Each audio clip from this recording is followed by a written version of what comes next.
kí ló dé tí Bello Turji ògbóǹtarìgì agbébọn tó ń da ẹkùn àríwá láàmú bó ṣe fẹ́ parí ìjà pẹ̀lú ìjọba àmì ìbéèrè ló gbé pa.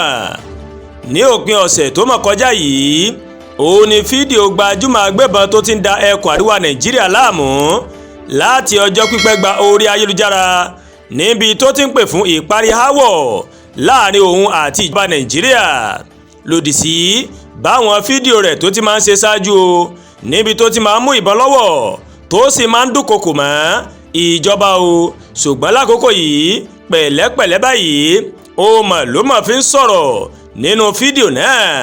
Turji nínú fídíò náà mà ló wọ aṣọ ológun pẹ̀lú àwọn èèyàn méjì míì tó jẹ́ pé ìkan dúró sí apá ọ̀tún tí èkejì sì dúró sí apá òsì rẹ̀.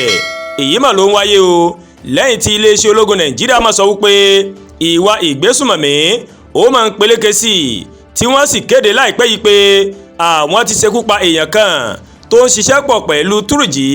àṣálà yẹ́lò dambokolo ni wọ́n pe orúkọ rẹ̀.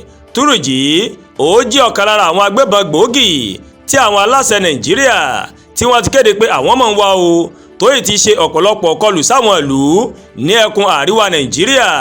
bákan náà òun ló máa ba nǹkan ọ̀gbìn àwọn èèyàn jẹ́ tó jẹ́ pé òun ni wọ́n fi ń ṣe nǹkan ajé wọn o. wọ́n tún wá tẹ̀sọ̀ wájú nínú fídíò náà tí onímọ̀ nípa ètò ààbò fìdí rẹ̀ múlẹ̀ pé ọjọ́ 5 oṣù keje ó mà ló mà ṣe.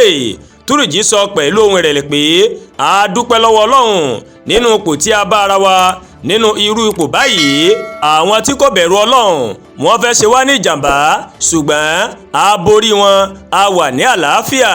bákan náà ló sọ̀rọ̀ nípa ọ̀rẹ́ rẹ̀ Kàṣálà Dambokolo táwọn ẹ̀ṣọ́ aláàbò mọ̀ pa o.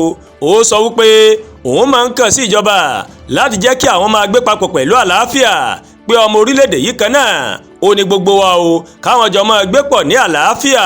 ó ní àwọn ti ṣetán báyìí láti jọ̀wọ́ gbogbo ohun ìjọ owó àwọn fún ìjọba o kí wọ́n jẹ́ kí àwọn jọ máa gbé papọ̀ láìsí wàhálà kankan.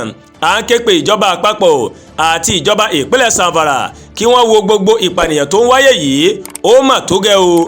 a ní ìrètí pé ìjọba máa fún àwọn èèyàn tí wọ́n ń tẹ ẹ̀tọ́ wọn lójúmọ́lẹ̀ ní àǹfààní kí àlàáfíà lè wà kí wọ́n lè lọ́ọ́ máa dá oko wọn kàn sì máa ṣe òwò wọn pẹ̀lú kí gbogbo èèyàn lè máa lọ síbi tó bá wù wọ́n.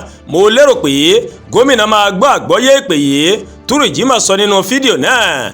ẹ̀wẹ̀ láìpẹ́ yìí òun ni gómìnà ìpínlẹ̀ Zamfara Dauda Lawal ó mà ti sọ pé òun kò ní àjọṣepọ̀ kankan pẹ̀lú àwọn agbébọn o. ṣíṣe ìjíròrò pẹ̀lú àwọn agbébọn ó wà lára àwọn nǹkan tó máa ń fa àríyànjiyàn ní àwọn ìpínlẹ̀ tó ń kojú ìpèníjà ààbò ní Nàìjíríà. kọ́lọ́ ọba Elédùmarè kó bá dá ìtọ̀bù padà sórílẹ̀-èdè yìí. àdúrà gba Olúwatóyìn ló ń kàròyìn sí létí o láti kàn ní eyayorubaworldtv.